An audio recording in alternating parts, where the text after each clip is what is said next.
একসময় একটি অদ্ভুত গ্রামে টমি এবং তার ছোট বোন লিলি নামে একটি ছোট ছেলে থাকত। টমি দুঃসাহসিক ছিল এবং তাদের বাড়ির কাছে জঙ্গল অন্বেষণ করতে পছন্দ করত, যখন লিলি লাজুক ছিল এবং তার বাগানের যত্ন নেওয়ার জন্য বাড়ির ভিতরে থাকতে পছন্দ করত।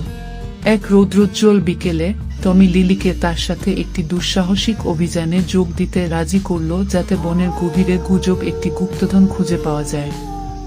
উত্তেজিতভাবে তারা কিছু জলখাবার প্যাক করে তাদের যাত্রায় রওনা দিল। যখন তারা বনের গভীরে প্রবেশ করেছিল, টমির দুঃসাহসিক আত্মা তাদের পথ থেকে দূরে নিয়ে গিয়েছিল এবং শীঘ্রই তারা নিজেদের হারিয়ে যেতে দেখেছিল। আতঙ্ক শুরু হয়, কিন্তু টমি লিলিকে আশ্বস্ত করে তাকে নিরাপদ রাখার প্রতিশ্রুতি দেয়। ঘণ্টা পেরিয়ে গেছে এবং সূর্য অস্ত যেতে শুরু করেছে। টমি বুঝতে পেরেছিল যে তারা সত্যিই হারিয়ে গেছে। লিলি কাঁদতে শুরু করে, ভয়ে তারা কখনই তাদের বাড়ির পথ খুঁজে পাবে না। কিন্তু টমি শান্ত ছিলেন এবং তাদের দাদির দেওয়া একটি উপদেশ মনে রেখেছেন, সংকটের সময়ে সর্বদা একসাথে থাকুন এবং একে অপরকে বিশ্বাস করুন। এমন মজাদার কার্টুন ভিডিও পেতে চ্যানেলটিকে সাবস্ক্রাইব করুন। Thank you for watching.